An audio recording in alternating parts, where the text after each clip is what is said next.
Then they were focused on our workforce. They asked for $311.5 million for costs related to employee compensation and benefits increases. They also asked for funding for academic facilities, for improving the academic facilities that we also already have. They asked for funding for enrollment increases across the system and for continued funding for graduation initiatives and basic needs for our students. On the right-hand column, you can see what funding we actually received from the state, $253.3 million. So the funding in the state this year, we had lower revenue receipts in the state of California. Luckily, CSU didn't get reduced funding, and the governor and the legislature kept what we're calling the compact funding from the CSU. The governor has agreed to provide a 5% funding increase for the general fund for the CSU each year, and that's what you see reflected here in the $253 million. So though we didn't get what the board of trustees asked for, we were provided an increase in funds this year. And the funds that we received do cover those insurance premium increases, the maintenance of new facilities on campuses, the cost of increased employee benefits, some enrollment growth across the campuses, and a small amount for graduation initiatives and basic needs, as well as an unallocated portion at $129 million. And the question is always, so what does that mean for our campus? So this slide details the changes to our campus revenue for the 23-24 year. Last year, our campus revenue budget was $137.9 million. So for our budget this year, we ended up receiving some base funds that were given to the chancellor's office in the 22-23 budget. Yes, for basic needs and GI 2025. So we got those funds in one time last year. We already have funding plans for them, but they just gave them finally to us in the base this year. We also got base funds in the 23-24 budget for those insurance premium increases that I mentioned and to cover the cost of increased employee benefits. We had a decrease to our financial aid budget. So for every dollar that a student pays in tuition in the CSU, 1/3 of it goes to financial aid, state university grants. And those funds are handled CSU at the CSU level. And every year they do an analysis to determine at what campus is the student need. And so the analysis this year determines that our student need was proportionately less. So they reduced our financial aid budget and they're going to allocate those funds to students at other campuses. Finally, we made some revenue adjustments to our own revenue budget. That decrease is primarily related to our lower enrollment and thus our lower tuition revenue. This 2023-2024 year should be the final year that we see our head count go down and therefore our tuition revenue go down. We graduated our last large graduating class in the spring of 2023. And so we'll graduate a smaller graduating class in spring of 2024. And so our incoming classes will now be larger than our graduating classes. So we'll start to see our head count go up and our tuition revenue will correspond and start to increase as well. Overall, with all of those changes to our revenue, our campus revenue budget this year is $137.7 million. So today I'm talking primarily about the campus budget. And when we talk about the campus budget, I'm talking about three main funding sources that make up that revenue.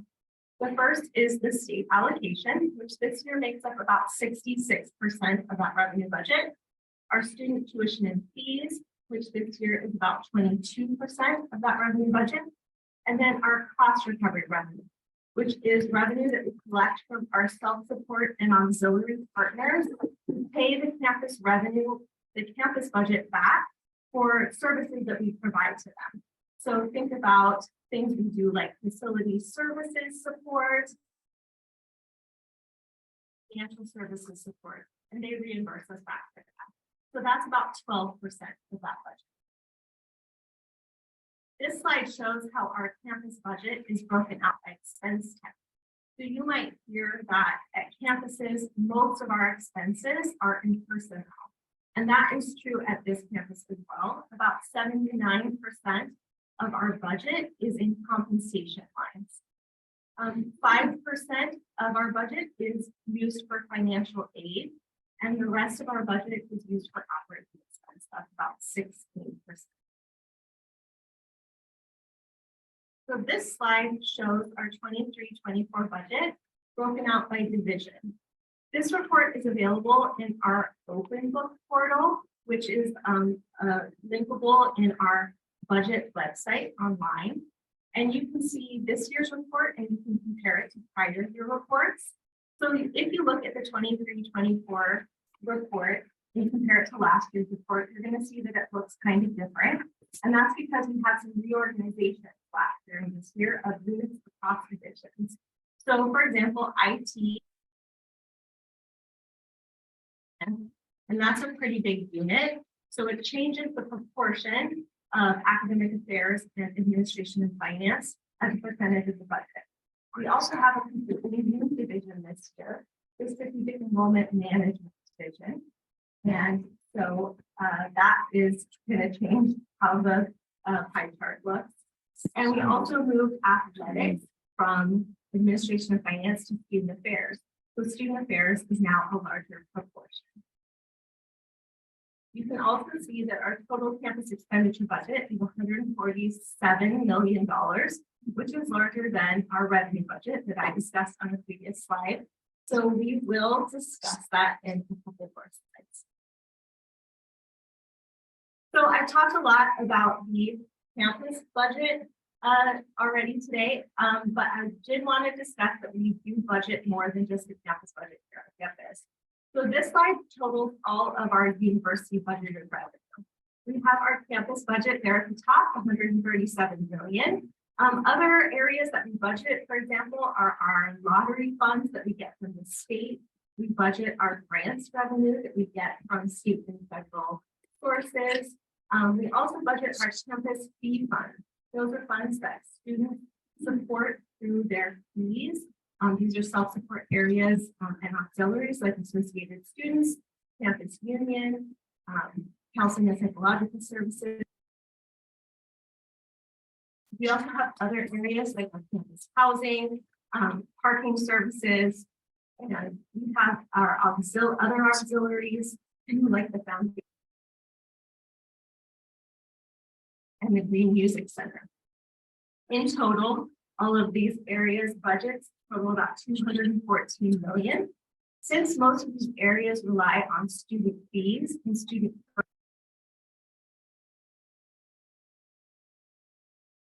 and their revenue, most of them have also been impacted by the decline in enrollment, and their revenues are lower than they were several years ago.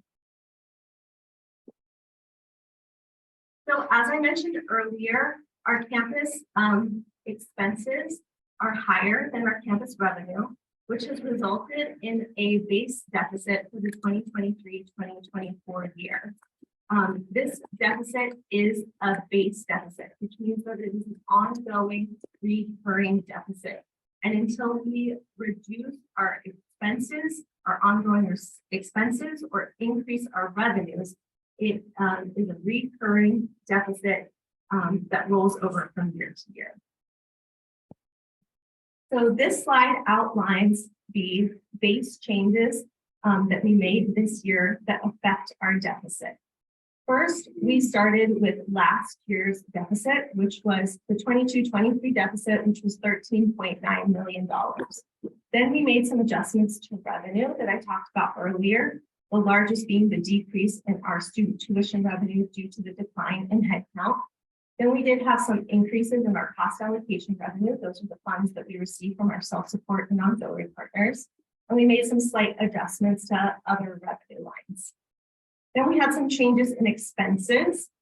First, we decreased our rent budget because of some changes in some space usage on campus.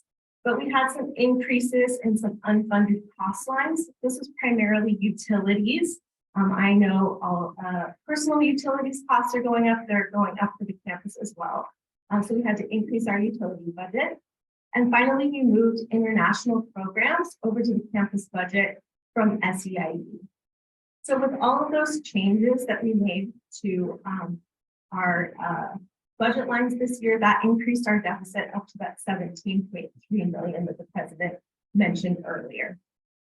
So we knew going into our planning for the 23-24 year that we had that large deficit that we needed to address, and campus leadership was taking action early in the fall last year to start to address it. So we talked about it at the fall forum last year. We had been talking about it all over campus. We had launched the voluntary separation incentive program. We were holding position lines, doing reorganizations. And through those approaches, we were able to eliminate base positions, in total $6 million worth of positions that were reduced in the base to offset costs for the deficit for 23-24. In addition, we reduced another $2 million from academic affairs instructional lines because the enrollment has continued to decrease. All in all, that allowed us to cut $8 million out of the budget for 23-24 and bring the base deficit down to that $9.3 million. So once we had made the base reductions, we still had that $9.3 million, and we still need to balance the budget for 23-24. So we identified one-time money to close the hole and make the budget balance. And these were the strategies that we used. So we've had a budget deficit now for several years, and we've used some of these budget strategies the last few years. So these will look familiar to you if you've been coming to my presentations. First, we have used some of these strategies the past couple of years. And last year, when we utilized these strategies, we ended up having more funding than we needed to use last year. So we rolled and applied it to this year's budget. That's the deficit rolled forward from the prior year. Then we accessed our campus reserves, our operating reserve, and we used it for this year. We had a little bit amount left from our comp pool funds from last year, so we're applying them to this year's reserve, to this year's deficit. We had the rest of our higher education emergency relief funds, and so we're applying them to this year's deficit. Those are the federal funds that we received as part of the COVID emergency. And then we're still going to utilize some of those deficit strategies, such as pulling hiring savings from the divisions towards central and pulling any new funds that we get from the chancellor's office centrally until they are needed, and then allocating those funds to the divisions. We have some remaining payouts that we need to make related to separations. And so that will offset some of these funds. We have to make those from the central. And then we still had a remaining balance that we needed to apply to the deficit. So we needed about $4 million.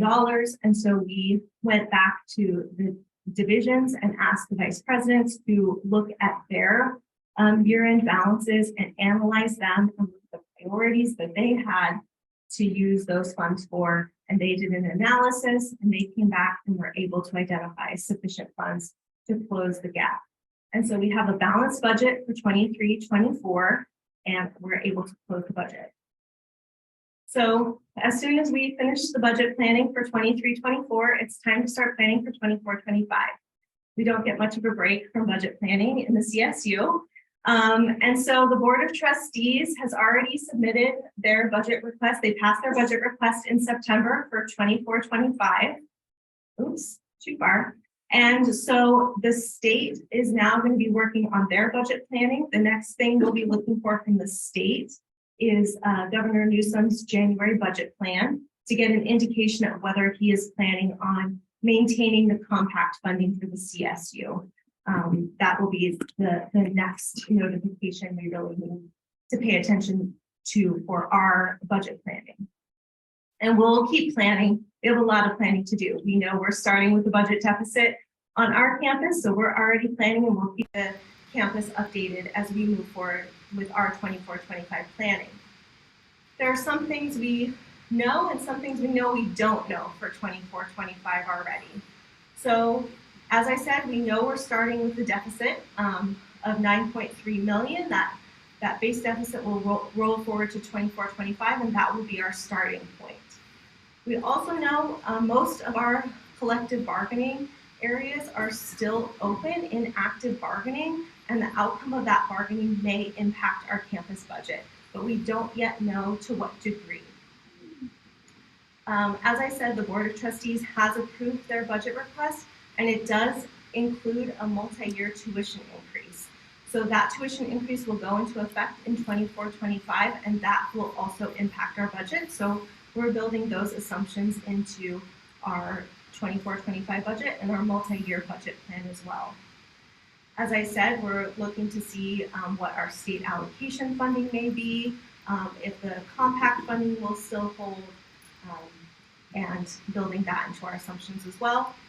And then because we are under target, the Chancellor's Office has indicated that we may get our funding impacted by being under target and reallocated beginning in 24-25. This could be a 3-year impact, and the impact each year would range from $3 to $4 million. And then we all know the impact that enrollment has on our budget by now, right? So we are building in moderate enrollment growth assumptions. As I said, 23-24 should be the low year for our head count, and we'll start to grow again on that. But we are hopeful that the impacts that our strategic enrollment area is making will bring us back to target even more quickly. So those are some of the things that are swirling around as we're working on our budget planning for next year. So our 23-24 campus budget plan is available online through OpenBook on our budget website. As always, please feel free to contact me or my team with questions. I hope that this has been helpful so that we all have a commonplace understanding of where we are with 23-24 and moving into 24-25 planning. And I'm happy now to pass it off to the president to continue the conversation. Thank you all.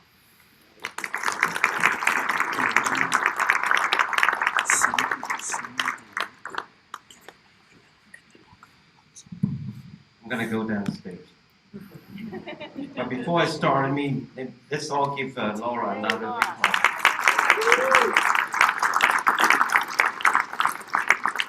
This university is very fortunate to have staff leaders like Laura, who is of course a proud Sonoma State graduate. And she really takes her work to heart. And I, for one, absolutely appreciate it. Because the person who have to handle all the numbers day in and day out, when you see this kind of situation, it's very happy on her part. And I want to really take this opportunity to thank Laura and her team.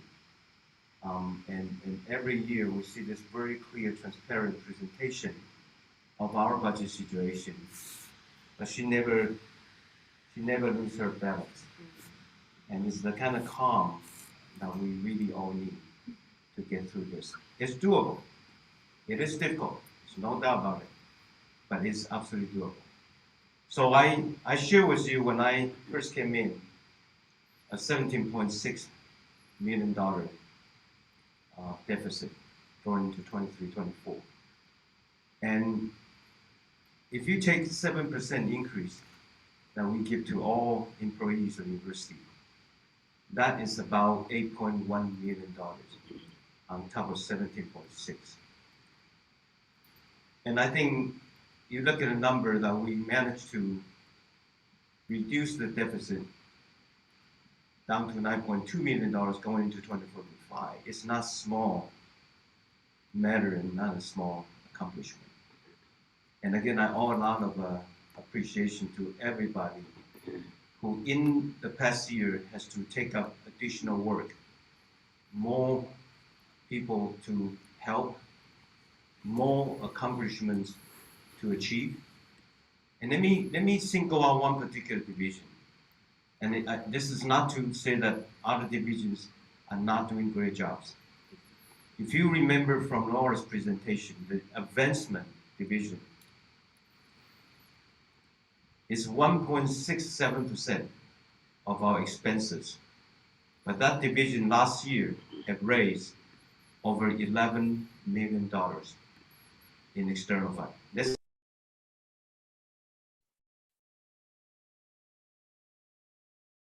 And it is pretty much the smallest staff in the entire CSU when it comes to events. But they managed to achieve what you see here. That's 11 million. It's almost 10% of this university's revenue. And so I use that example, but every unit, every division, every one of you who are here are doing more work. And I'm very, very aware of that, very appreciative of that. So what is happening right now, statewide?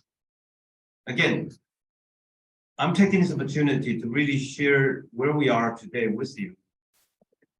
But mainly also want to listen to you as you look forward, what are the things we can do to help us get through this. But let me start by a very, very important fact that we know.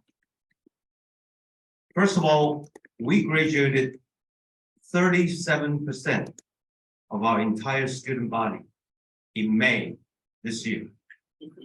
And I was out there 7 conventions, shaking all their hands with a huge smile on the face.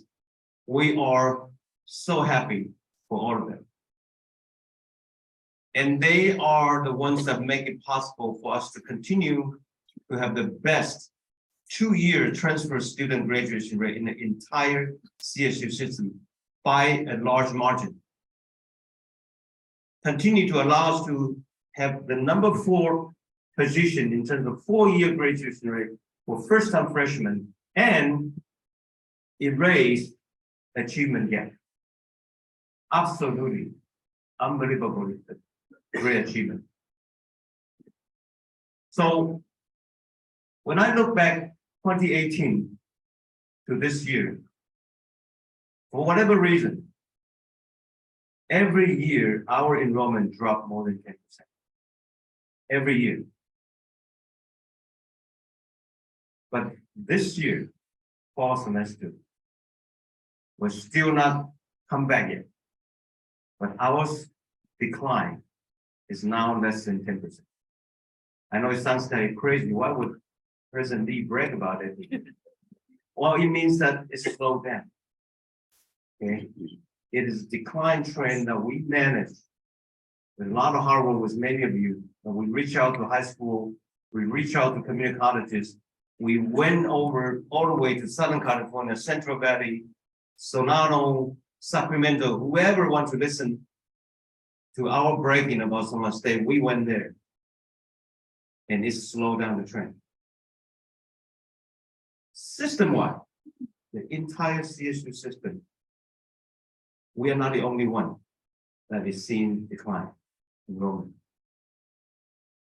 Almost half of CSU campus are experiencing pretty significant enrollment decline.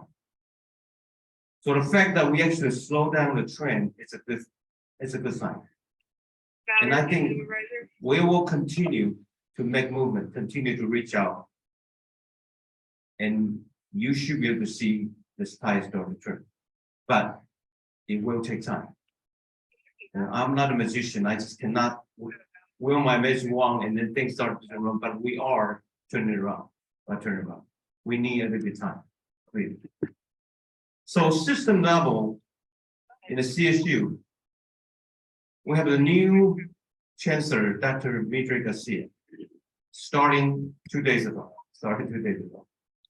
And again, it is probably one of the most difficult jobs in higher education in the United States right now. but I have confidence in her. 30, 40, almost 40 years of experience in leadership in higher education. 3 times university president, including twice in the CSU system as president of Dominguez Hills and president of Fullerton. And we are all fully on board. We'll work with the chancellor to fight our battle in every arena. So it's very important to keep in mind the timeline Laura presented. We are making our request to the state, and the governor will come up with his January proposal for state budget. That is actually the first time we're going to have a little bit of better sense about where the money will be or how much for the coming year. And then May revise, you get even a little bit more clear, and then it's really only until that budget is signed into law that we know exactly how much we're getting. So what we are talking about here are really estimate and projection. Okay, but I'll try my best. And I do not want to share you. I have all kinds of speculation, sometimes come up in my dream. But they're usually good dreams, and unfortunately, they're not all reality. So I will share with you what I know. Okay, so what I know right now, there are a couple of very important factors that can impact our budget situation and what we need to do. Number one is the ongoing negotiation with collective bargaining units. And we all know it's happening. We all know there are a couple of areas that are very difficult to come to agreement. Okay, and this is an area that we really have no idea. Honestly, I have no idea. I've been with CSU for 30 years. This is time I have really no clue how it's going to end up. The only thing I know is whatever the agreement that is reached, we will cover it because you will get paid. No matter what the new salary increases, you will all get paid for that rate. That's just absolutely something that we do. But clearly, it's not going to be a small number. And trust me, I absolutely support every one of us should be properly compensated. So I have absolutely no problem, and we should allow the collective bargaining mechanism to work it through and reach an agreement, then we move forward. That's absolutely fine with me. Of course, we need to, when we know that number, again, Laura will be very fast, put on her fast skill and start calculating the new number. So think about it, just kind of in your mind. This year, last year, we have a 7% increase, and that's 8 million. So you can kind of calculate that when we move forward, whatever that percentage, you know roughly how much that will be. So that's one thing that's uncertain. I have no idea how that get up. Second unknown, of course, we don't know how the state is going to fund us. Okay?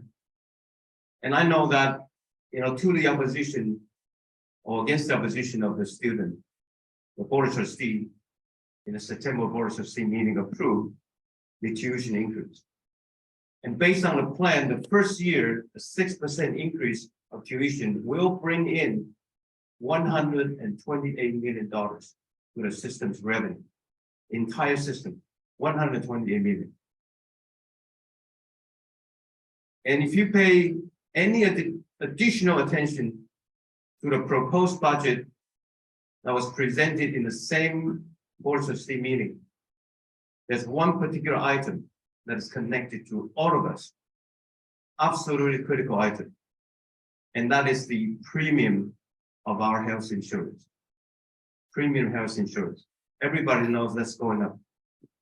This year is projected to cost the system $78 million. $78 million. Again, I'm not trying to put one item to the other, but 6% tuition increase is 128. Premium increase 78. That's more than half. Again, and to a student here, I'm not suggesting we are taking the tuition money to pay for premium, but that's the way to really look at the scale of the things that we're dealing with. And premium is only a part of the overall compensation package, but it's very critical. because health insurance today is so essential to all of us. And let me say this one more time.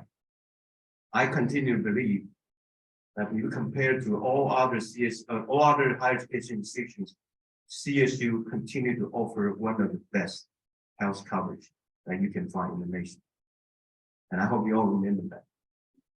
And I hope you never have to use it, because I know some people who have to use it, and it's not cheap.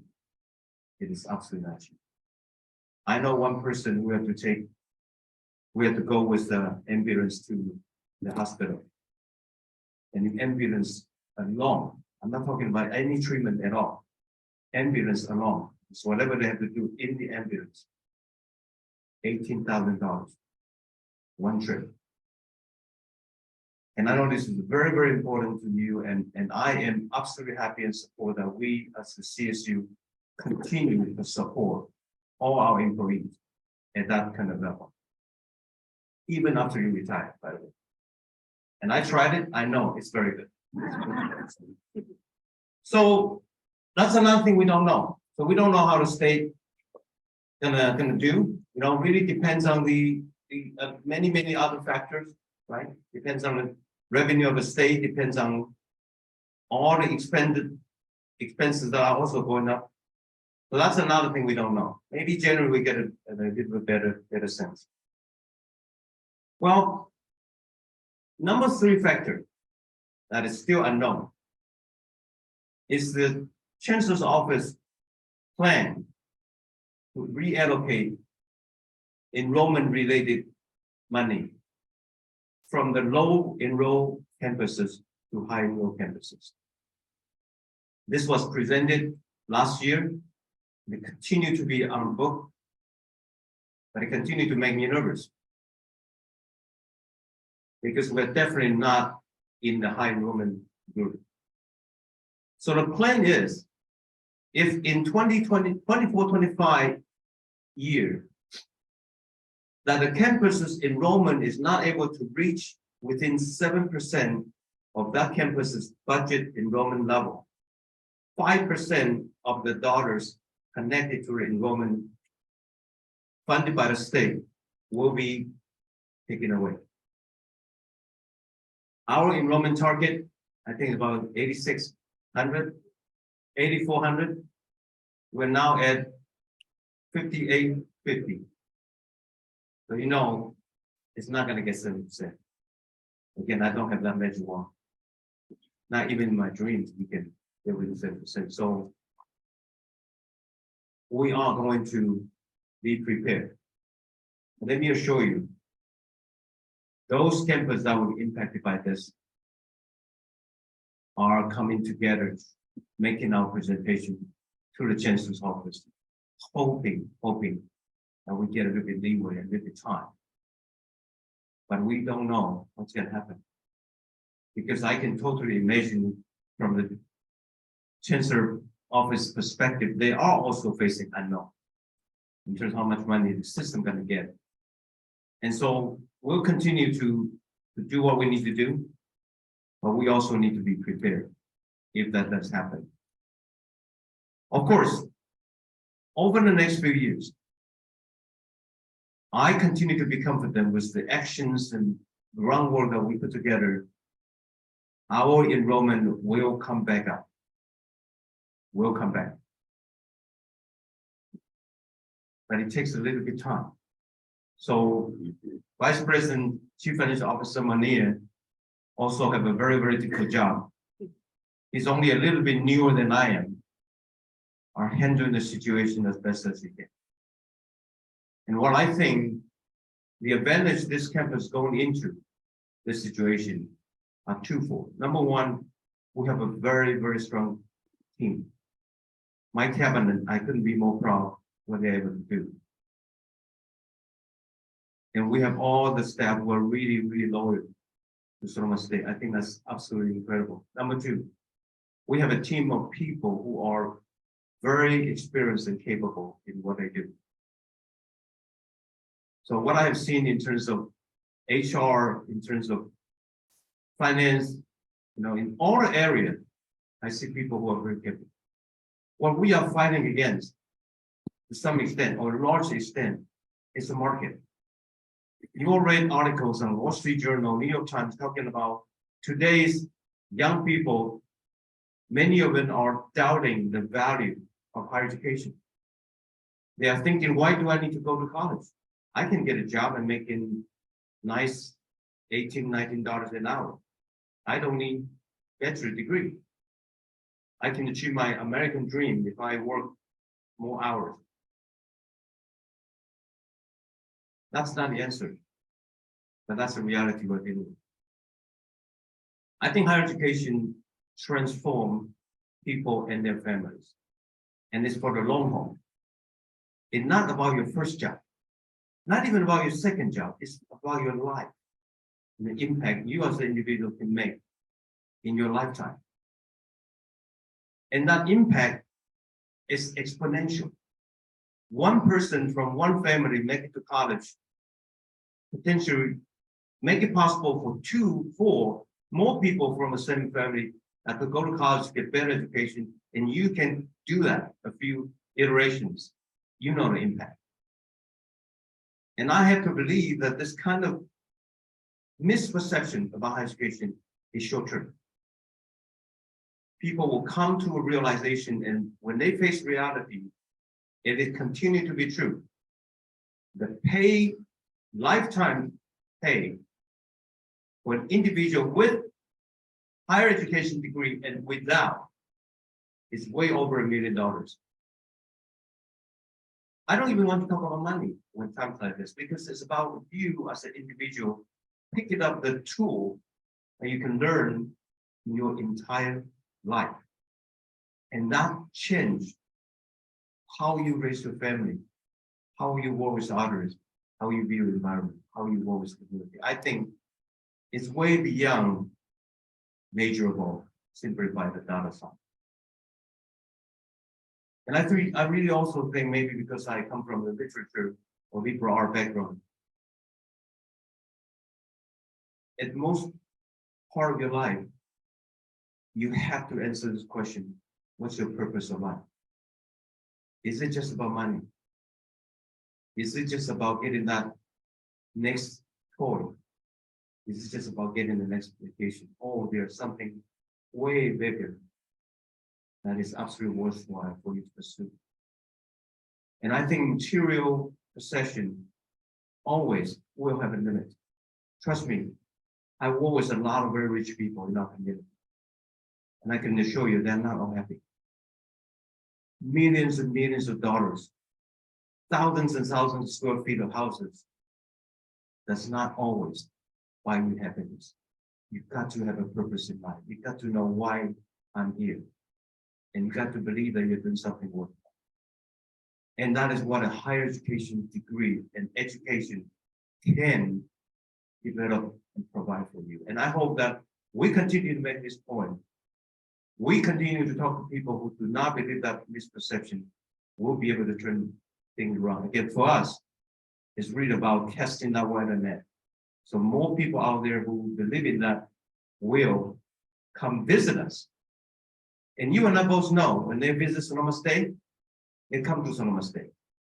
And when they come to Sonoma State, they stay here, by the way. I know many of you stay here by your choice. So another good sign we're seeing is that more and more students come to us and they're saying Sonoma State is their #1 choice for various reasons. They love the liberal art connection and science, of course. They love the dorm. Of course, I love the dorm. I'm still there. They love the scenery.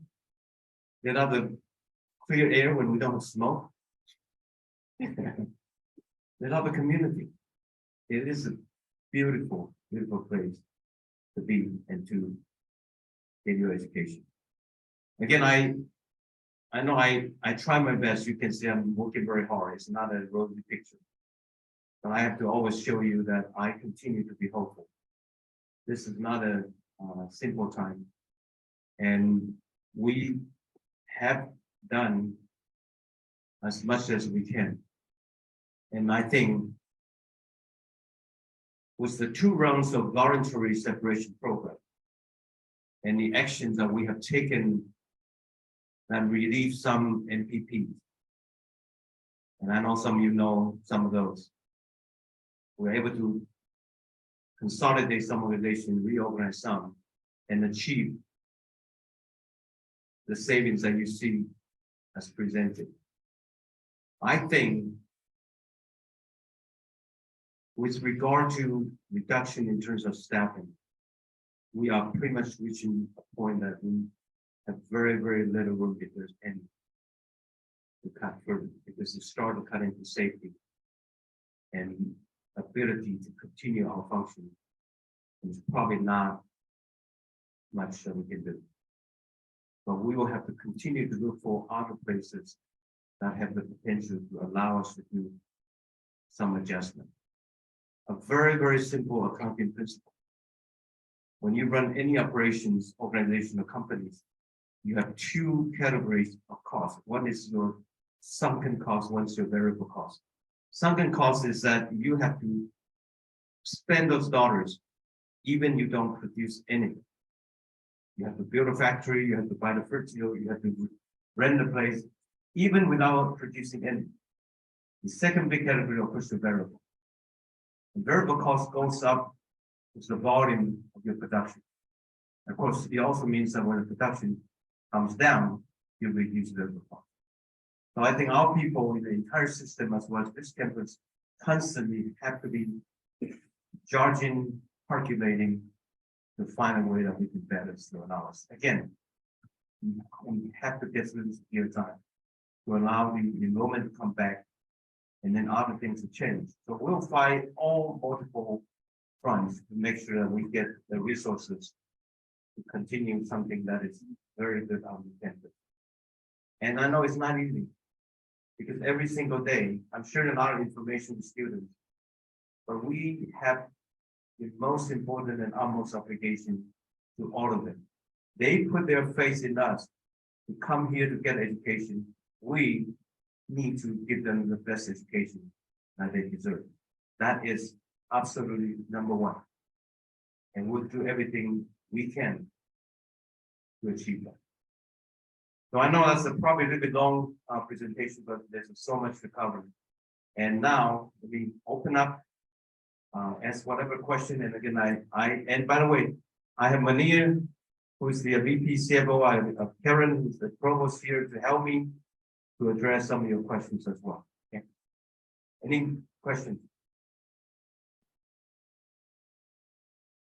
Yes. Please. Yeah. Thank you, President. I just have a question about, I heard repeatedly you mentioned that all CSE employees received 7% salary increase last year. Is that for a specific group of CSE employees? Because I know that for faculty, never got 7% stuff. Maybe I had somebody in HR that can. 7% is the number I heard when I came into to my position. Yeah.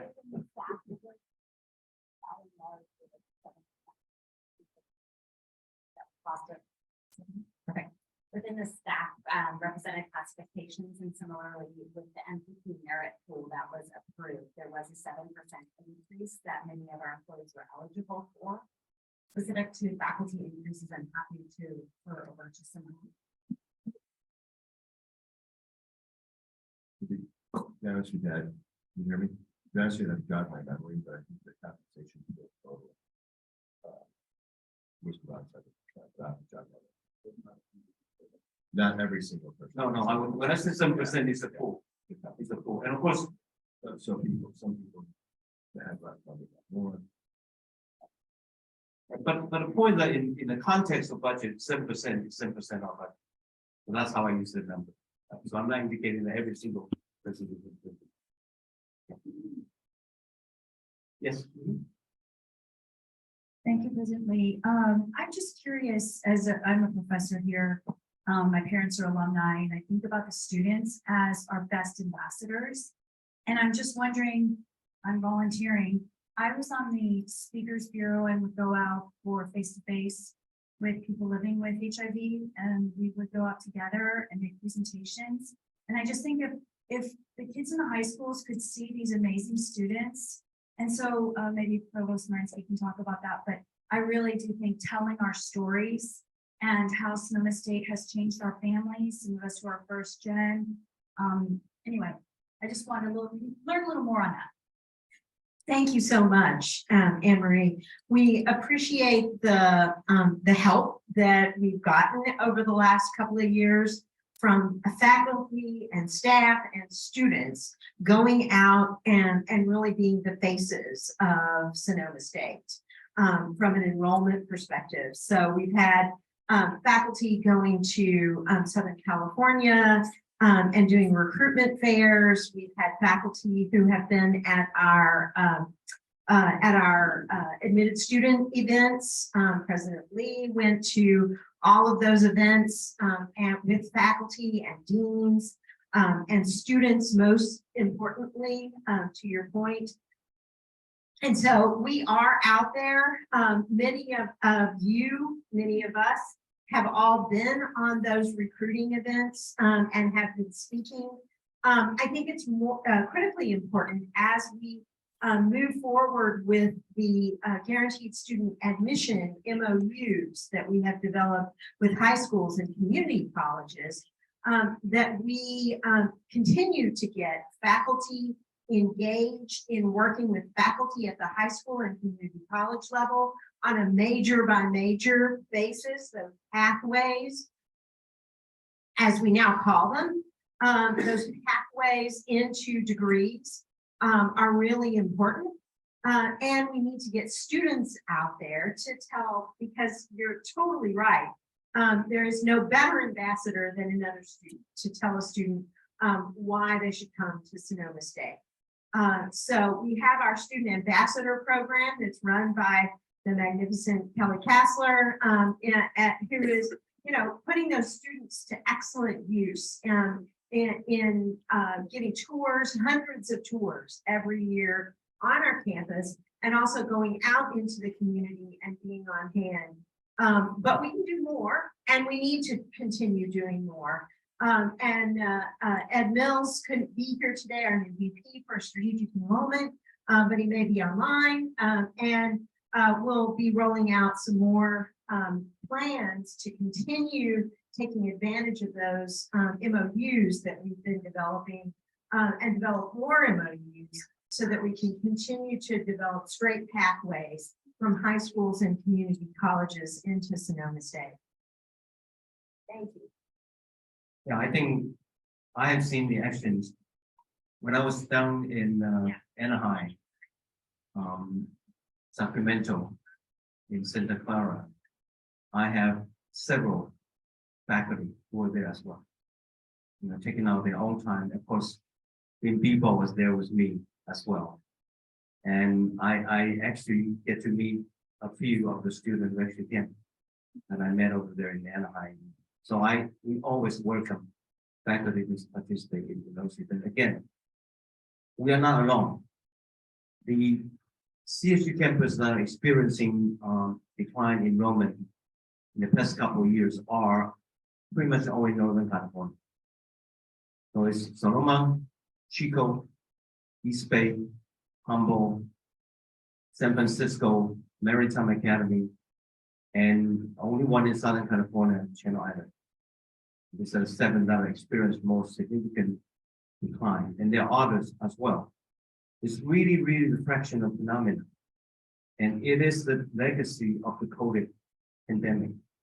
The economy hit many, many families very, very hard, make it difficult for them to travel long distance to go to college.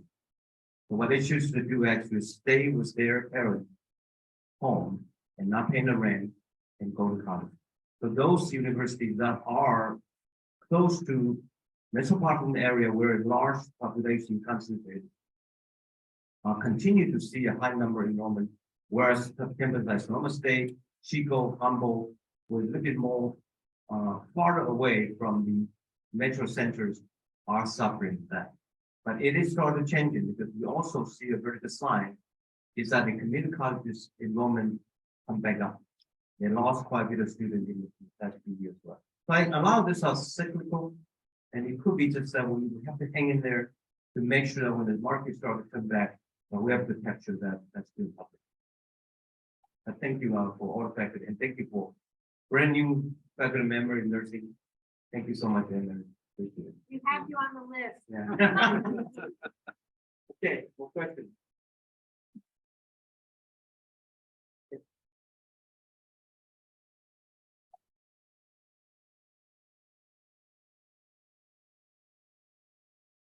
So, you mentioned that he had like quite a really like large deficit and kind of an issue with budgeting and such.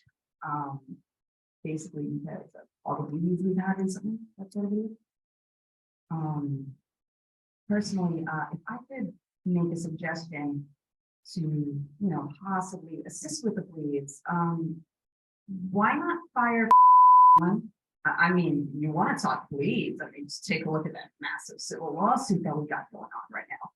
And plus, even as a student, I've heard rumblings and read posts from former students that same girls shouldn't be this class, even if they are a arts and humanities major. So logically speaking, wouldn't it just make the most sense to cut him off before he does more damages and presumably creates more lawsuits? In addition, there's also the statistical and safety part of it. I mean, when students see people like that getting away with it, it encourages them to not take action and against their abusers for fear that nothing will happen. As a result, a ripple effect could cause a major economic failure in the form of caps or PhD. And in part, because obviously, in order to feel similarly to trauma, more people will go more often and need more resources than before. Therapy, confidential advocacy, financial assistance, etc. And thirdly, the bad press he single-handedly generates for the school is basically corporate suicide, giving the media and the public the impression that people don't care about victims here is not going to want to make adults send their kids here, for obvious reasons. So in order to ensure there aren't any more victims and possibly restore faith in the students and staff, why not make an example of them and prove that the school cares? That. Yes. Okay, thank you. Let me emphasize, this is a budget board, and I'm going to stay with that.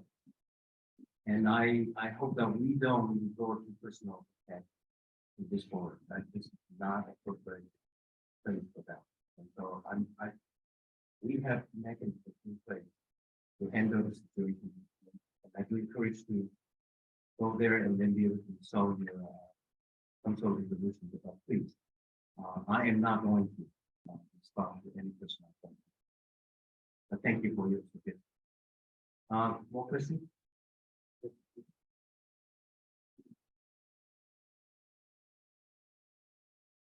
Hi, everyone. So as many of you know, in addition to being on staff at CTEP, I'm also a student in our MBA program. And I'm going to ask a hard question. I want to sweeten it by starting with a nice anecdote. Thank you. I appreciate that. I'm taking absolutely incredible classes. Nadia Correct is teaching a sustainable business class. And it's honestly one of the absolute best learning experiences I've had in my life. And I've got a PhD. I've spent time in school, right? So I'd like to think this means something. And it's exactly the sort of course that I want to go to school. The things that the people we're engaging with, the questions we're having to ask, it's really has been so far the crowning moment of the MBA. And again, seriously, one of the 2 or 3 best classes I've taken in my entire academic. One of the things that I'm observing in this class is we're talking to business leaders around the North Bay who are associated with sustainability. Is there are all these just really cool things going on that Sonoma State isn't involved in. That Sonoma State's in our backyard. Strauss Family Creamery, which is up here in the North Bay, partnered with, I think it's BMW, I can't remember if it's BMW or Mercedes, to develop an entirely new way to capture methane so that they have they're created a zero emissions farm. They're powering all the vehicles off it. And this is just one of many similar examples. And so, how does Sonoma State, how do we engage with our community in a way that get our students out there doing stuff so that we can really look at students, you know, this, as you said, New York Times said that 50% of Americans right now are telling their kids college is worth it. And the Chronicle has similar data. Like there is a serious trust shortage. That's why I'm on stuff. And there are all these just incredible opportunities, purpose-driven opportunities. I think you're absolutely right on the President. Like purpose is more important than money. Money's nice, purpose is better. And I feel like so often Sonoma State is this little island over on the eastern side of Roanoke Park, separated from everywhere else by pay section, right? So what is the Sonoma State strategy? Do I just not see it? Is this part of our plan, et cetera? Well, you have seen some, but you have not seen all. You put it this way, and you make a very absolutely valid point. There's a lot more we can do as a community. But I also, in my short 1 year here, I have seen our biology students working with our professors, examining, studying the impact of the fire on our stream, on this cognitive critic that we have here. We have seen our math professors working in communities, looking at poverty, looking at homeless, the impact on our community. We have plenty of professors out there that are working side by side with the students, working side by side with the community. I would certainly encourage, particularly in school business, with the expertise. I come from school business. I know the expertise is tremendous. We ought to reach out more, and there's plenty of opportunity. And I, for one, very, very happy to make the connection whenever possible. That's part of what I do as a president, out there, make new friends, connecting people to all possibilities. We have a foundation just visited us a couple of days ago. They have funding available to work with communities to enhance opportunities, particularly for Black population in this community in Sonoma County. Again, it's that kind of project that require expertise from our campus professors to work alongside this community with funding sources from negative. Absolutely plenty of opportunity. Maybe Karen have more examples. Yeah, thank you. Great question, John, and I really appreciate the question. You know, in some ways, what we don't do is tell a good story, right? We're doing a lot. There are a lot of examples. There are a lot more examples. I draw your attention to the work of Mary Gomes, who is our faculty fellow for sustainability, who is working on a number of projects, and we just got the sustainability minor approved last year. So that has its first people in it, its first students in it, which is really highly engaged in the community and in community efforts. I draw your attention to the academic master planning process, which I know you're going to be part of. And that whole process is involved in kind of rethinking how we tell a better story academically, how we really engage the community in what we're doing academically, how we develop new, potentially new majors or adapt our current majors to really take advantage of the kinds of community connections that you're talking about. You know, we need to, as we engage in the student services piece next semester for the academic master planning process, we need to think about how we intentionally engage students in internships, in service learning, in community projects. So yes, there is more work to do. There's also more happening than meets the eye. And with our new strategic communications office, we've got now an AVP, Jeff Keating, and we have a new director of communications just started this week, Janet Durkin, who has more enthusiasm for Sonoma State than you will ever see in anyone. We need to tell those stories better than we are telling them now. But we also need to be more intentional about how we're making those connections with community. So if you have ideas, please feel free to, and I think it's amp@sonoma.edu, is that right, Emily? Yes, thank you. We can, give me ideas, because we will work to try to implement the ones that we can to build those connections.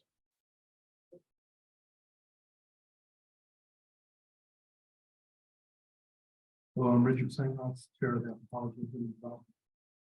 I've been hearing that we're expecting that we're at the nadir, and we're going up in terms of enrollments. But I have also been hearing that there's a phenomenon across the country in reductions in high school graduation programs in many areas. And so what I worry is that we're going to have a little rise, and then we're going to have more of a dip again. Are you seeing any metrics out there that would suggest that we're actually going to see continuing increase, or has that part not been totally analyzed yet? Well, depends on which number you look at. I think we are certainly dealing with national phenomena, but we also dealing with the regional phenomena. If you look at nationally, many other parts of the country already experience decline significantly. And that's why there are literally hundreds of universities out there, largely small or private or sometimes faith-based, are dealing with decline way before Sonoma State experienced. In the state of California, it's a new phenomenon. Okay? And we're not only dealing with demographic changes, we're dealing with competition. When I started in CSU in 1990, there was no Arizona State online. There was no Grand Canyon University. Each one of them has more than 20, 30, 40,000 students. And many of them are from California. I think, and that makes prediction to be almost impossible. What I based on are two facts. Number one, we graduated huge number of seniors this year, 2,600 of them. And that's the largest class we had taken in before pandemic. And we are seeing a good number coming in from community colleges and less so from the first time high school. We still have a very large percentage of a student come from community colleges. It's up to us to market the fact that we have the best two-year graduation rate for all transfer students to SSU. That means saving in tuition. If they come here, finish 1 year ahead of the peers, they save $20,000 at least a year. If they are ahead by 2 years, that's $40,000 in their pocket. So it's a fact that we have to go out and market broadly. But to some extent, we are dealing with also the downturn of community college enrollment in the past few years. But now we've seen it come back. SRJC is seen a rebounding. The big community college district in LA, particularly the one that we signed the agreement, the Los Angeles Community College District, 220,000 students, they are seeing a rebound. And the big Los Rios Community College District in Sacramento area, over 100,000 students, they are seeing a rebound. But there's a lag, right? You come into community colleges, and we know about 10% of them will eventually transfer. But it takes 2 years to get to eligibility. So do I know 100% sure that it will be incumbent? I don't. I have very, very good hope. And I think a lot of actions that I'm seeing today that we do are showing the sign of a difference. Again, Ann Mill, our Vice President for Strategic Enrollment, just shared with me yesterday. Again, 1 day is absolutely not an indicator of anything. But you know, Sunday, October 1st, CSU system opened its application process. We, in 1 day, Sunday alone, have 112 students already complete application. And we have almost 700 students are in the process of finishing their application. That's 1 day, first day. And we talk about more than 800 students are showing tremendous interest in Sonoma State. They want to start a process. It's still a long way to go until we get through the application. Even when we are done with application, there's still every stage. When we give them admission, they decide to visit the campus, they decide to come here. This is all part of the year rate between they apply to all the way that we register become our student. We have seen, by the way, this year, this current year, our EO rate, meaning the ratio between application to actually register to become a matriculated student at university, our EO rate for transfer student this year alone went up by 17%. So I am seeing good sign. That give me a lot more confidence to know that even if this market stays flat, we will be able to capture more students. If the market comes back strong, now we have this wind that is going to become underneath our wing that would help us sell higher. I hope that's the best answer I can come up with.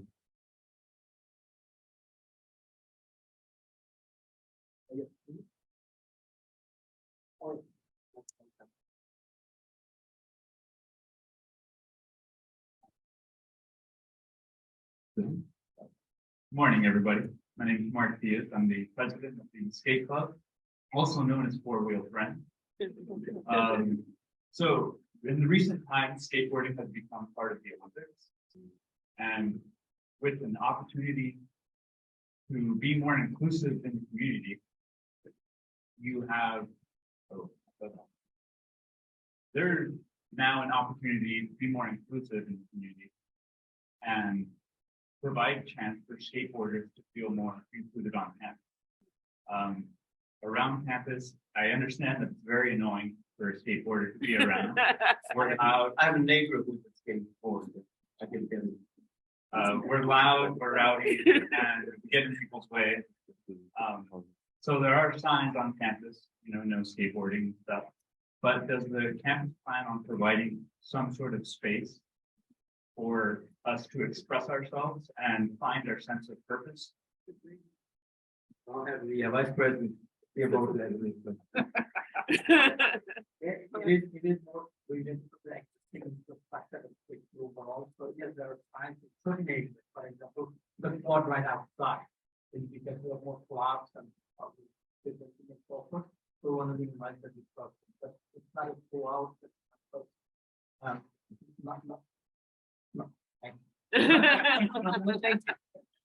sure the campus bed, but also the other part of it is that in the past year alone, we have done much of about a significant amount of campus access work that we've done. So that make it smoother and that more. Right. So there is no campus like that, but it's still like the area of it. I know there's no campus plan because I one would like to skateboard in the Tuscany area. I don't want to listen. It does not bother me as much because my younger son is a very, very avid skateboarder. So we hear them time all the time. Getting used to it. But thank you for the answer. Thank you. No, I do believe the campus inclusivity is important. And we will constantly find opportunity to create places, space that are safe for everybody, but also allow everybody to enjoy a little bit. I don't know if you noticed, we actually put out a 6 hole of this golf right next to Stevenson Hall. And I actually, get into it a little bit. I'm competing with my wife now. I can throw farther and she can get it closer. I don't know which way is better for. Anyway, so but good question. Appreciate it. Yeah. I have actual hand over. Yeah. Hi, Mark Andre and faculty. Thank you for these projects. They're very helpful. I have a question related to if there is any collaborative effort that are disproportionately affected by the reallocation strategy to work with our elected representatives to say, hey, this disproportionately affects the economic centers that we serve, where there are rules that say there can't be some concerted strategy about lobbying on behalf of for the president's lobby. I just And wanted to make sure this conversation- we have come together to try to plead our case, but it's to the chancellor's office. And let me show you why I personally do not want to go directly to the legislature. Number one, as Laura had presented our entire budget process, the state, which means the governor and the legislature, have to come to agreement in terms of what that budget is. And it will fundamentally impact how much money we as a system have. It's in the budget, and then the system has to decide what campus gets. So imagine that you have small number of campuses or some campus go directly to the legislature and say, you ought to give us this 7 or 8 or 10 more money. How is that going to do to the entire system budget? So I personally don't believe it's the best strategy to do that. I still continue to believe that we continue to have to make our case. Okay, but within CSU system, to me, it's probably more appropriate. Because I also, in the meantime, understand that if you are in the high receiving end, for example, San Diego State have more than 900 additional students this year alone. Long Beach is seeing the same thing. And there are many CSU LA are seeing an increase in enrollment, not decrease.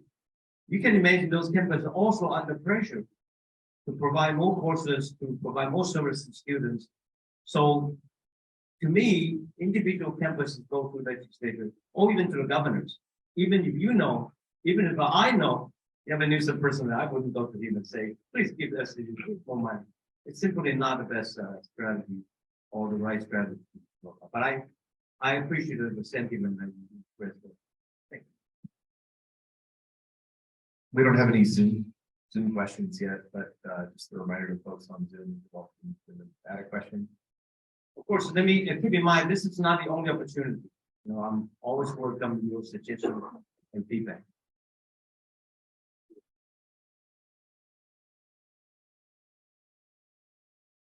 So there has been a lot of conversation about enrollment. Kyle Fowler, both at CTED as well as a lecturer in mathematics. I had the opportunity over the last semester to be tracking enrollment on a kind of daily, weekly basis, like keeping out the numbers. And first off, I want to really applaud the faculty that were involved with Decision Day. Watching what happened to the enrollment numbers as a result of Decision Day was like, it was a huge jump. So faculty should be applauded for that. But tracking those numbers throughout the entire process, in particular, I noticed that the ratios of admit to apply all the way through to enrollment to admit and enrollment to deposit. All of those ratios for the current academic year were lower than the 5-year average previously. So I'm really kind of curious what it is about strategic enrollment that is planned to be able to increase those ratios, but it's not clear to me how it would be lower this year than the 5-year average of the previous years. Thanks.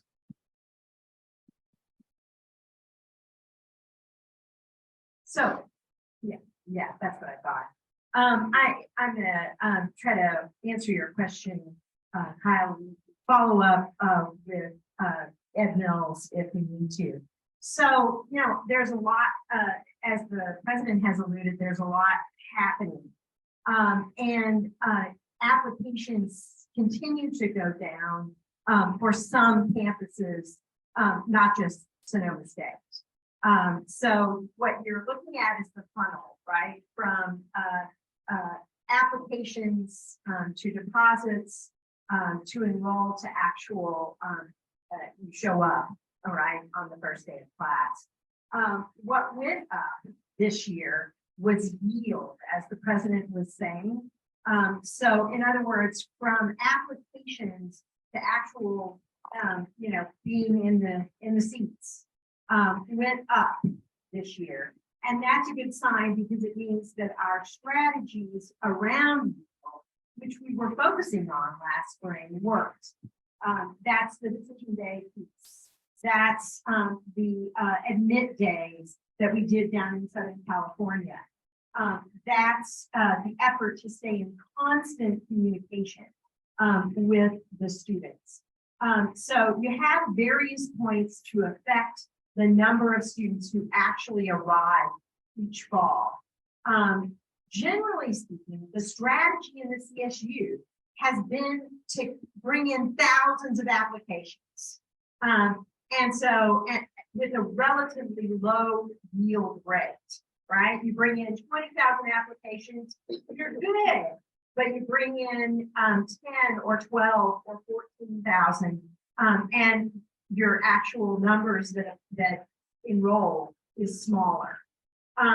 That's an outmoded strategy that we really need to rethink, and we have been rethinking it because there are other points in the funnel that we can impact. We need to find the students who would see Sonoma State as a first choice, and really focus on the students who are interested in having a smaller campus experience, in having a residential experience, in having undergraduate research and close faculty-student engagement. We need to find students who are interested in that experience, and we need to market ourselves that way, which drives up not only applications, but it also drives up the yield. So we really have to focus both on just driving up applications and regaining that sort of pool of applications. But we also really actually have to focus on getting the students through the door that want to be here. And so there are different strategies that happen at each stage. One of the things I'd like to see us focus on more is the inquiry stage, which is even before the application. We need to do a better job in the CSU as a whole of actually building inquiries, building interest in Sonoma State and in the CSU campuses, especially the campuses in the north. So there's a whole range of strategies that deal with each stage of the funnel. It's a very smart question that you're asking. And the good news for this year was the increase in yield. The continued work that needs to be done is building that inquiry pool to build the applicants' deposits and then enrollments. So, you know, we are fighting demographic change. We're fighting value of education kinds of arguments. We're fighting a lot right now, but we can continue to increase each part of that funnel as we develop new strategies, and marketing, which Ed Mills is an expert in developing marketing plans, will help us do. I think it'd be useful I'll talk to VP Ed Mills in strategic development for him to provide free message in the campus, an update and summary of where we are in terms of yield rate, in terms of where enrollment. I think it'd be very useful. It's a time I know everybody paying attention because so much of our future rely on that one particular factor. And again, I have said a few things in the past about why we get to where we are, but if I continue to say those things, you become like, I'm using excuses. But I don't want to do that. But there are some real obstacles we are trying to overcome. And one of them is really about what kind of major programs we are providing to the student. And this, if you are a parent, you have your young children applying for schools, you know, you don't necessarily have a particular university in mind, particularly when it comes to CSU. You think about what do I want to major in, you know, and then you go on how apply, the system, and then you want to probably type in, search for a particular major, and then from there, the system would provide you with a list of campuses that offer that major. So you can imagine that if you are not offering majors that meet the student demand, chances for you to be selected is going to be small. And even if when we offer those majors, they get online, let's say that you want to major in XYZ, And it's going to give you a list of CSU campuses that offer that particular major. And guess what? It's alphabetically ordered. So guess where SSU will be? It's not very far from Sacramento or Stanislaus. So we're fighting against those kind of a situation as well. So I think what the provost is currently working together with the faculty right now with regard to reorganization is a very, very critical step. I really sincerely hope, and again, I'm not particularly expecting how that is going to work out, but my sincere hope is no matter what they say in speech at the end, it will pave the way for this university to really explore majors programs that are really, really speaking to what the students are actually doing. And that does not mean that we are offending our liberal arts and science foundation. That is not the situation we're talking about. We still will be very strong in liberal arts and science foundation, but we have to really, really think about creatively what are the programs majors that would attract students and parents' attention and want to come to. Again, as you can see here, we are attacking this situation with many, many prongs of proposals and projects and people. And I don't think there's any one magic method that would get us there. It will be a combination of all of this coming together. And marketing continue to be a very, very important part of the work. When I came in here, I mentioned this last year. I drive by Petaluma Hill, and now, of course, I know where SSU is, right? I live there. But I remember the first time I drove by, and then I really have no idea, and I just passed the campus. It's a beautiful campus. I don't blame you to want to only for ourselves to enjoy it, but we need to reach out and really let people know. And I want to thank facility, advancement. We have the best working relationship today with the City of Roanoke Park, the City of Cadare, the City of Santa Rosa, with the Sonoma County. And we all come together, have the same agreement. At Roanoke Park, Cadare area, this really should be a college town. And I almost want to suggest that we actually paint this whole area blue. So from satellite, you can see the blue area, that's Sonoma State. But of course, that's not possible. But we are going to put out more signs, banners to make people know as you come by here, particularly this next few months, when your kids are applying for college, that you see Sonoma State is right here. Okay. All right, we have our next question from one of our 100+ Zoom. Thanks so much for all this information. As everyone knows, in addition to the academic master plan process, our campus is also embarking on a massive reorganization of departments, schools, etc.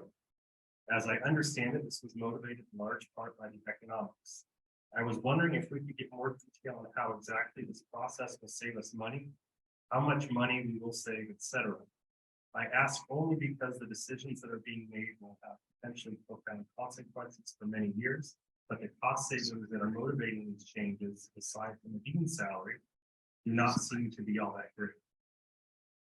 Okay, I am going to, because the provost is leading this effort, I'm happy to provide some, and I do want to be, let's be mindful about the time, because there are other forums.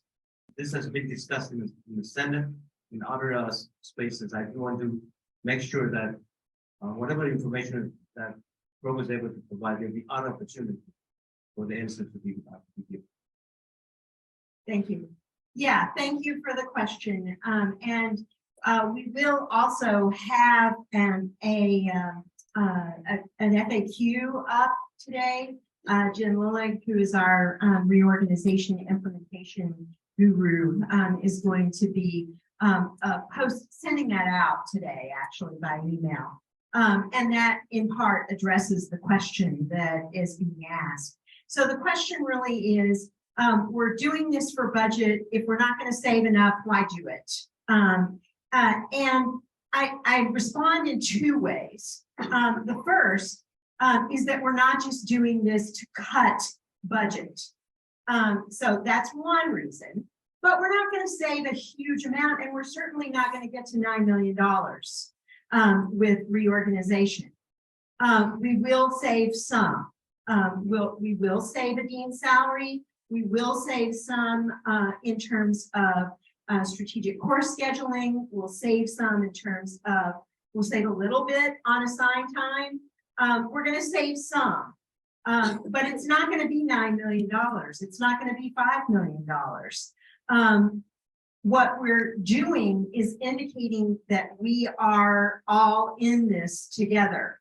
But the other piece is not so much budget savings as it is revenue generation. We have to build enrollment.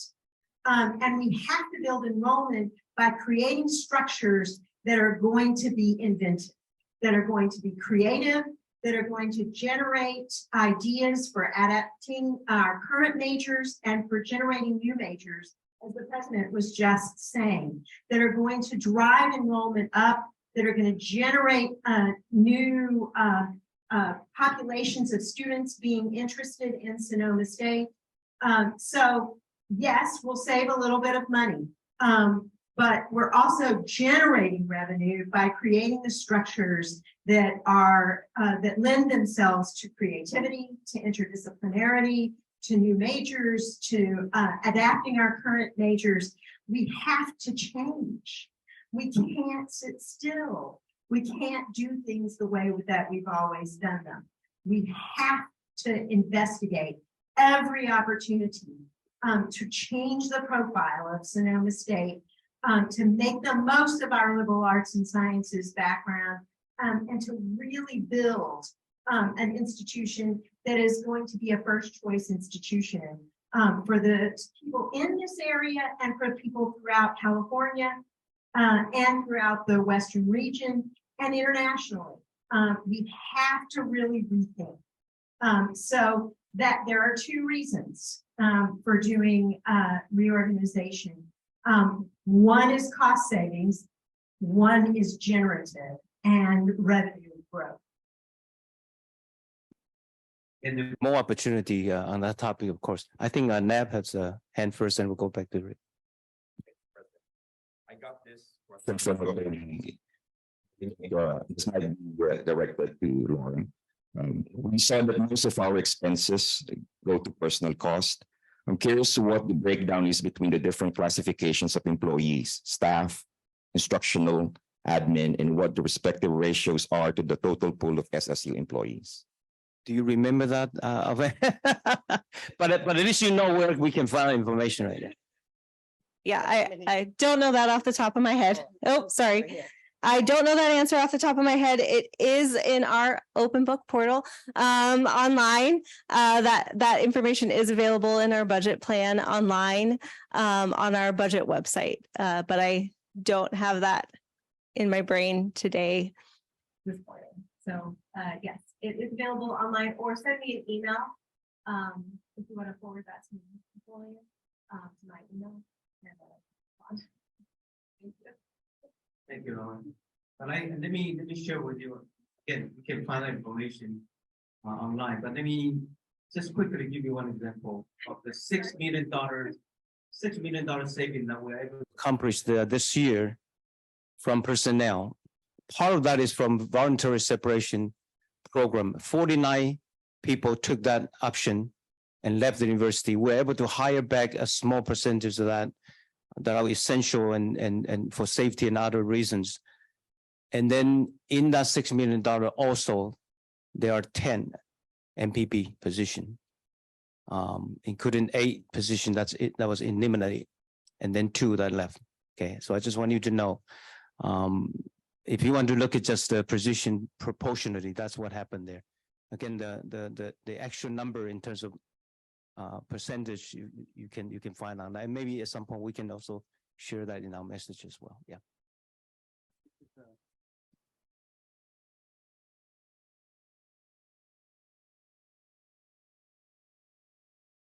So now I'm putting on my statewide academic senator role. And for those who aren't aware of it, AB 927 is a bill that allowed the community colleges, gave them authorization to launch bachelor's degrees at those campuses. In theory, if they're not duplicative of anything in the CSU system. That's a whole nother can of worms that I won't get into here. But given that, are we in communication with the administration and the faculty at our regional community colleges to make sure that they're not trying to do one of these things that is actually duplicative? There's a little bit of a zero-sum game going on with this. We saw with the Feather River College, which is a community college up north, how that came in and is affecting Humboldt. And so sometimes these things are seen as different, but actually, if you look at them, they're very much overlapping. And so to me, maybe advanced work, heading those off and say, how about we set up your students streaming into our things so that you don't have to even propose that bachelor's, because it is an accessibility thing. It's also an affordability thing. So I think we need to do work on both those levels. But are we in communication with our regional folks so we can do something collaborative rather than competitive? Thank you. Great question. And so far, knock wood, we don't appear to have a lot of activity among our most important community college partners in Northern California to develop a lot of bachelor's programs, but it is a threat to enrollment at Sonoma State and at any of the CSUs, because it's a cheaper way to get a bachelor's degree. It's a less expensive way to get a bachelor's degree. And there's a lot of familiarity and safety in a community college degree. So yes, we are working with our community college partners on pathways. This has happened a lot. I'll mention the K-16 collaborative grant that Dean Alamillo and Dean Wade have been shepherding with Humboldt and with College of the Redwoods and with Mendocino College that is designed to increase dual enrollment, which is a real pathway and a place for us, as well as these pathways from community college, actually from high school, all the way to completion of a bachelor's degree at a CSU or UC Davis is also part of that collaborative grant. And so dual enrollment is actually a really important tool for us with those pathways. And Dean Alamillo and her faculty have a dual enrollment class that, because of the MOU that we have with Petaluma City Schools, now has 150 students enrolled this fall in one dual enrollment class. So imagine if we had 10 or 20 dual enrollment classes, then we're really picking up enrollment, we're picking up revenue, but more importantly, we're creating a pathway to come to Sonoma State. So we are working on that with all of our partners, the 5 most important feeders for us in the North Bay and Bay Area. Great question. I would describe our relationship with the areas, community colleges, as more collaborative than competitive. SRJC is one of our major feeder school, and the retired President Frank Chang and our new President Angelica Garcia are all very good friends at the university. As a matter of fact, we have joined cabinet meeting last year, and we're going to do it again with the new president and new cabinet. This is the kind of relationship we have, and we have been also reaching out to Napa. And the Napa Community College is very important feeder as well. So we're reaching very, and everywhere we go, I personally feel they really, really want to work with us, not against us. And I know their community colleges would like to offer bachelor degree, but let me say this very, very proudly. We do not have to worry about their competition. To have a student and parent to have a choice to go to SSU and get a bachelor degree in whatever program, always will be a whole lot better than getting a degree bachelor degree from a community college. There's not a doubt in my mind. And we have hundreds of people on this campus who can easily prove that. Okay, so I'm not concerned. My biggest push is how do we build even closer relationship with all of them so they trust us, have confidence that they can send their transfer student to us, and they should, because we know 60+% of them will get a degree from here in 2 years. And that's better than any CSU can do today. Okay. So you guys talked about faculty, but my question is about student workers. So for everybody who doesn't know, I'm Chance. I work tech here. If you've ever been at an event with tech, it's probably been me.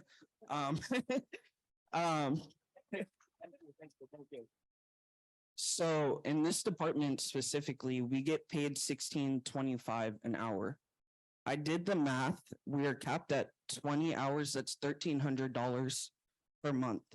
You said last semester in the STAR, I believe, that if we work on campus, we should be able to pay for our tuition. So I did the math again. How even housing, because then I'll do the math. So housing about 750 something around there, something. Right? Either way, it's like $7,000. I live in Bouge. So if I'm making $1,300 a month for the 7 to 8 months we're here, that's $10,000. You subtract that by housing costs, that's about $2,000. I did the math, it's about $300 to spend a month if I pay for housing out of my pocket.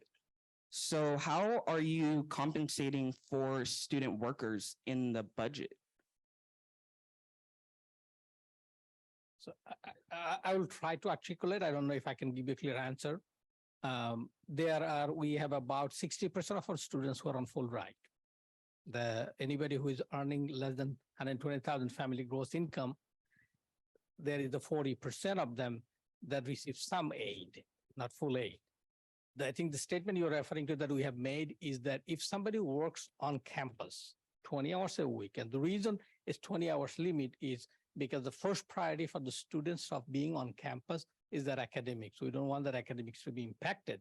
And on an average, 20 hours is about the max that somebody with a full-time load can handle. It takes care of the housing part of it. There is still differential. There is still opportunities to earn some, but there's always some students who will require some help from the families from outsource, right? None of this calculation takes, consideration takes any kind of loan because we don't want the students to have to take any loan. So again, this is if somebody works, we have plenty of student employment on campus. We are continually trying to create them. We also try to make sure that the student has the classes as their priority so that scheduling is the other flexibility the department offers to maximize that 20 hours, right? So, but we can have more confined conversation if you want to understand more and you have a follow-up, go ahead. So then we're basically left to our own device about tuition. Even if we do get aid, like we're left to our own device, assuming that some people don't even get help from family. I mean, not everybody gets help. So like how can you compensate for us? Because we are also essential workers here. I mean, this wouldn't happen if I wasn't here. So no, first of all, thank you very much. And I know there are hundreds of student employees on this campus that make the university actually function the way it's supposed to be. And I absolutely hear you. It is not an easy time to go to college and get a degree. And that's probably one of the market forces that we are, fighting against. And CSU, when you compare to many, many other institutions, has provided the percentage of A's to our students. 83% of our students in this entire CSU, not just SSU, have received some kind of aid. 60% are not paying tuitions because they are paid by those aids.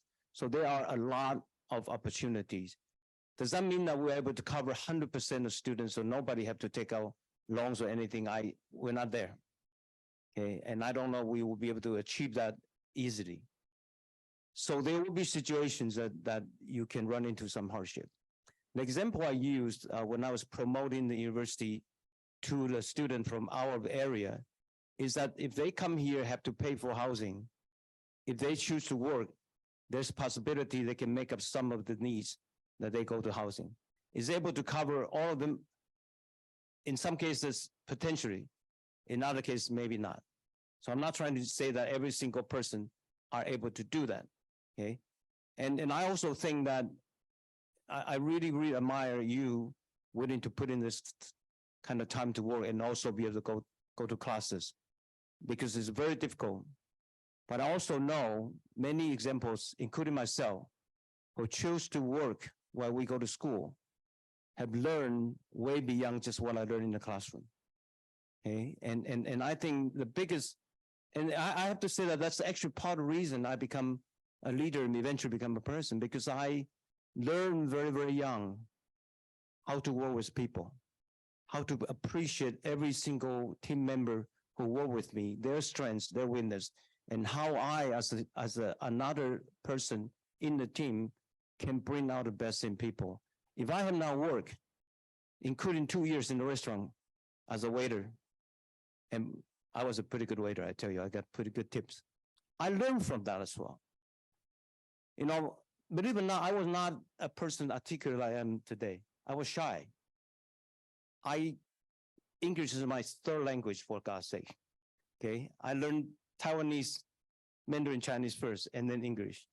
But for me to be in front of all kinds of customers speaking this weird English with a Kentucky accent, it was not easy, but I learned so much, because you really, really are able to listen well, work well, and then be able to really, really understand what is happening.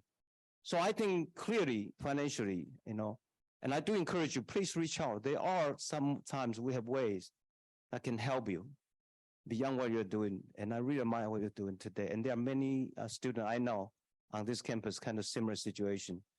I wish we can really, really help all of them. But I certainly cannot make that happen, that magic. And I know how much my family has sacrificed for my education as well. But everybody's situation is different. But you know, compared to many other countries, this country, this state, does provide some of the best assistance we know to the students. Okay, so please continue the hard work, and we will, you know, you can reach out to him, you know.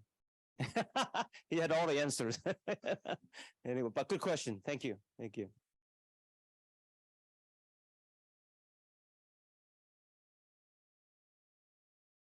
Okay, one question. Again, there are other ways that you can communicate. You can submit your suggestions. Please do so. Yeah.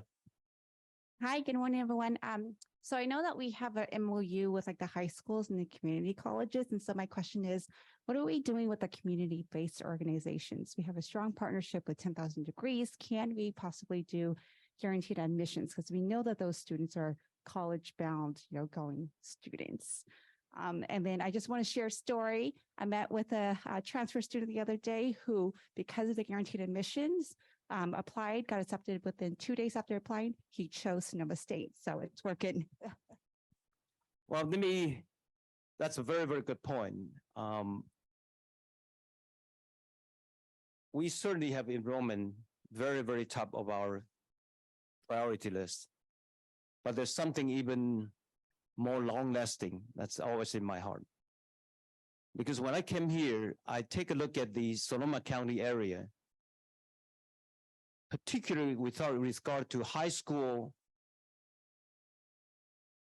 college eligibility rate, meaning that the senior student in high school able to complete A through G and become eligible to go to CSU or UC. The state average percentage 60%. In Sonoma County is less than 50. And it's very, very uneven. So you have a high school like Technology High that used to be here on campus. 100% of their seniors are eligible to go to CSU or UC. Rancho Cordati, right next to us, when I came in, was 21%. Now it's 40%. But that still means of 100 students who graduate from there, only 40 are eligible to go to CSU. It doesn't mean that they have nowhere to go. They can go to community college and others, but they're not eligible to go to CSU. So one of the major drive I'm pushing is really to see our entire region improve the college bond rate, particularly in an area like Rancho Cordati, particularly in Santa Rosa, Roseland area. When you look at all the index, you have a community, certain area that the students are not able to have access and opportunity to get a good college education. We really need to change that. And so for that, we have been reaching out not only to community colleges, to high schools, we're reaching out to community groups, such as Lo Chien, who has a tremendous following in the community, and we have built very strong connection. They are going to help us to reach out way beyond the student get to high school, to really show them the importance of setting the goal early in their life and be able to go all the way to complete the college. Whether or not they choose to come to Sonoma State, it's their choice. But I think they ought to have the opportunity to have at least make that choice. So yes, we are working pretty hard on that. And some of this effort are not going to show up in 1 year or two. This is really a longer term effort, but it's a very critical part. And you know what? We are, put in a very simple way, we are the best game in town. When it comes to North Bay University, we are the best, and we want them to be here. Absolutely. Okay. So, today we primarily focused on operating budget, but having everybody online and here, I don't want to miss this opportunity to also brag a little bit of what else happening aside from our operating budget. Last November, I think we opened Stevenson Hall. It's a campus, one of the first building that reopened as a LEED certified building, state of the art for multimodality. For many of students, faculty who use this really are appreciative. We continue to build the infrastructure while we are trying to rebuild our academic programs, rebuild our enrollment. We have continued to work on our electrical infrastructure. We now have almost completed a brand new electrical infrastructure that was initially put in 1960s and is going to be renewed entirely, including about a third at the peak time of our energy coming from renewable sources. And this contract will continue to last for the next 25 years.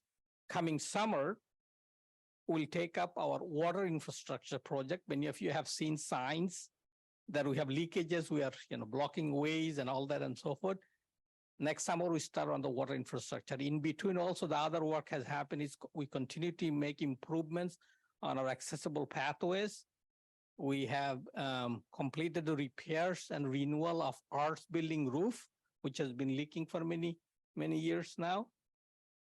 In about a week, we'll complete the construction and renovation at the Fairfield Osborne facility. Some of you may have seen, if anybody haven't seen yet, it's a wonderful natural preserve that the university runs, and our colleagues from the Center for Environmental Inquiry runs amazing programs with hundreds of students coming through every year. I just want to highlight some of those, that this is not just operation, it's the overall campus's investment in our future that we are focused on, right? And we can't thank all of you enough for being part of it, for helping every way you can, and for being an active participant in any of these activities. There's no other, let me, before we close out, I hope you notice, even we have a reduced number of people working on the ground. Here, I want to say thank you to all the people who work in the facility in the ground. this continue to be a beautiful, beautiful campus. Thank you so much. I know you put in a lot of work. I appreciate it. Thank you. And again, the door is wide open for your recommendations, suggestions, and if there's any major change, we're always to share that information with you. Okay. Thank you again for being here. I really appreciate it. Thank you. Thank you.